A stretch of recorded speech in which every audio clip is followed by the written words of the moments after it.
Hello, ఈ వీడియోలో మనం ఆడ్ సౌండ్స్ అనే ఒక టాపిక్ గురించి తెలుసుకుందాం. Odd sounds. Okay, odd sounds అనేది వన్ ఆఫ్ ద స్పీకింగ్ స్కిల్స్కి సంబంధించిన ఒక చిన్న పార్ట్ అన్నమాట.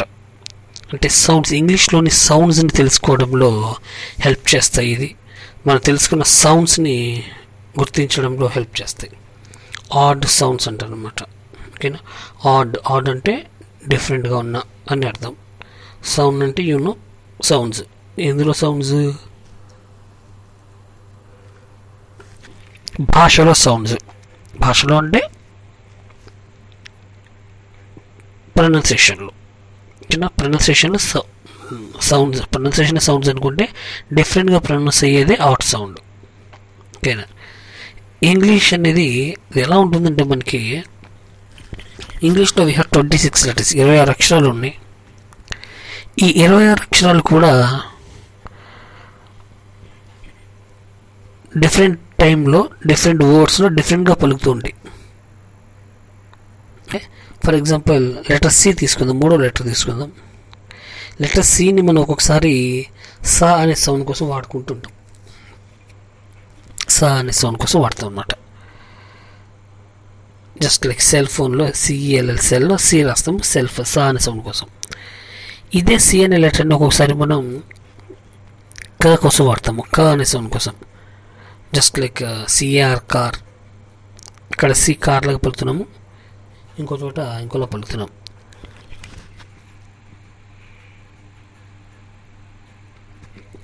నాట్ ఓన్లీ సి, ఇంగ్లీష్లో చాలా లెటర్స్ అలా ఉంటాయి.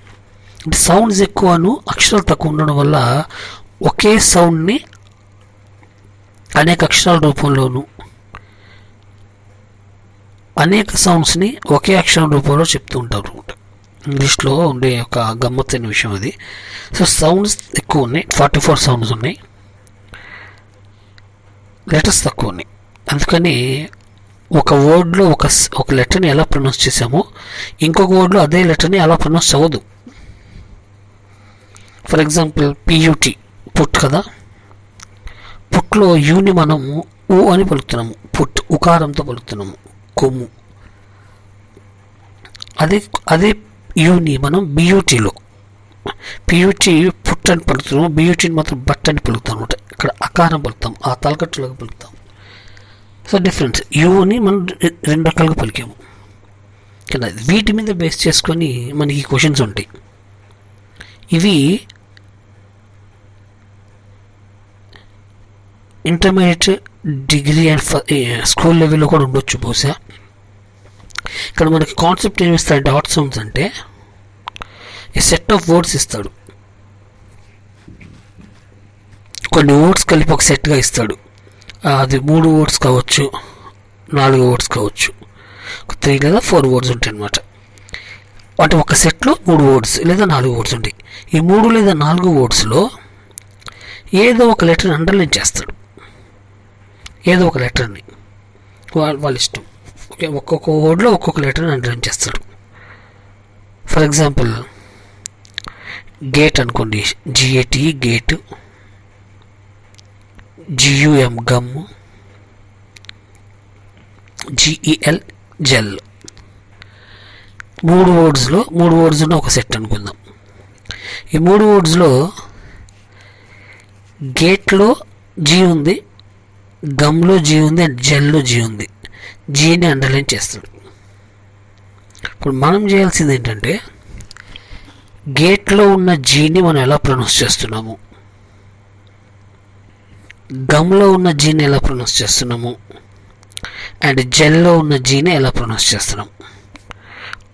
ఆ లెటర్, ఆ అండర్లైన్ చేసిన లెటర్ మాత్రమే చూడాలి. సో జీ గురించి మాత్రమే ఆలోచించాలి.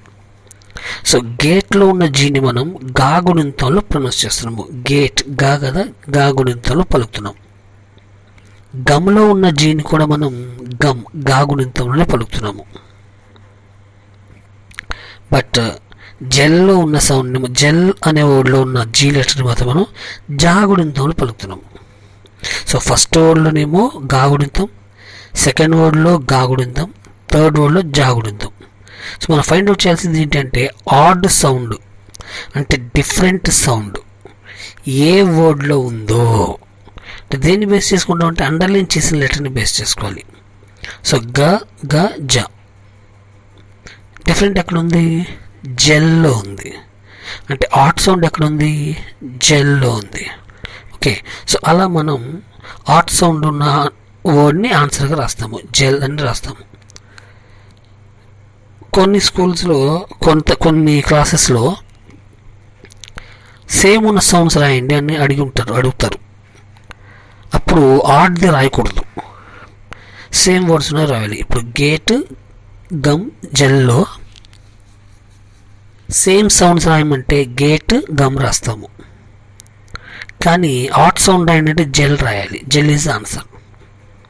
ఇంటర్మీడియట్ స్థాయిలో ఆడ్ సౌండ్స్ ఉంటాయి, డిఫరెంట్ ఉన్న సౌండ్ ఏ వర్డ్ ఉందో చూసి రాయాలన్నమాట. ఓకేనా? ఆ విధంగా మనం ఈ ఆడ్ సౌండ్స్ని ఫైండ్ అవుట్ చేసి రాయాల్సి ఉంటుంది. ఇది ఆడ్ సౌండ్స్కి సంబంధించిన ఇంట్రడక్షన్.